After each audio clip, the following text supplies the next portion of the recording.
नमस्कार दोस्तों, आप सबको मालूम है कि 21वीं किस्त पीएम किसान का 19 नवंबर को डल चुका है और 22वीं किस्त पाने के लिए आपको नया पंजीयन कराने के लिए 3 काम करने हैं। वीडियो को अंत तक देखते रहिए और चैनल में नए हो तो चैनल को सब्सक्राइब करिए। कौन से जिले से हो, जिले का नाम कमेंट करिए। वीडियो को अंतिम तक के देखें नए पंजीयन के लिए। पीएम किसान योजना 22वीं किस्त का लाभ चाहिए तो किसान आज ही करवा ले 3 काम। आगे देखिए 3 काम क्या क्या है। पहला काम, अगर आप चाहते हैं कि आपको किस्त का लाभ मिले तो इसके लिए ज़रूरी है कि आप ई-केवाईसी करवा लें। अगर आप ये काम नहीं करवाते तो आप किस्त के लाभ से वंचित रह सकते हैं, इसलिए ये काम करवाना ज़रूरी है। नज़दीकी सीएससी सेंटर से या फिर योजना के अधिकारी वेबसाइट pmkisan.government.in से आप ई-केवाईसी करवा सकते हैं। दूसरा काम, ई-केवाईसी के बाद जो दूसरा काम है वो है भू सत्यापन का।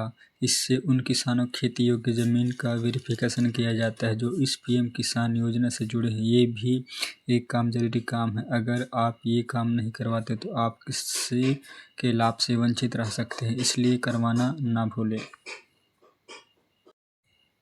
तीसरा काम है पीएम किसान की किस्त का लाभ लेने के लिए तीसरा काम है आधार लिंकिंग का।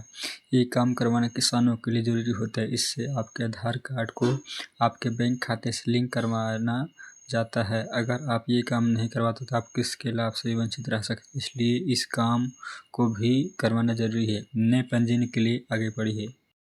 22वीं किस्त कब आएगी? पीएम किसान योजना की अब अगली किस्त 22वीं किस्त आएगी। इससे आप इस लाभ से ना चूक जाएं, इसलिए समय रहते ही अभी से जरूरी काम करवा लें। दरअसल पीएम किसान योजना के तहत सिर्फ उन किसानों को किस्त का लाभ दिया जाता है जो योजना के लिए पात्र होते हैं। साथ ही किसानों को कुछ काम करवाने भी जरूरी होते हैं, क्योंकि अगर ये काम पूरे नहीं होते तो आपकी किस्त अटक सकती है। इसलिए आप समय रहते इन कामों को करवा लिया जाए तो किस्त का लाभ मिल सकता है। किसानों के लिए देश में कई तरह की योजनाएं चलाई गई है जिससे के जरिए किसानों की आर्थिक मदद की जाती है। किसानों को खेती में किसी तरह की कोई दिक्कत ना हो, इसलिए राज्य सरकारें और केंद्र सरकार दोनों ही अपने अपने स्तर पर कई तरह की योजनाएं चलाते हैं। अगर आप ये बात केंद्र सरकार की करें तो इसके द्वारा प्रधानमंत्री किसान सम्मान निधि योजना चलाई जा रही है।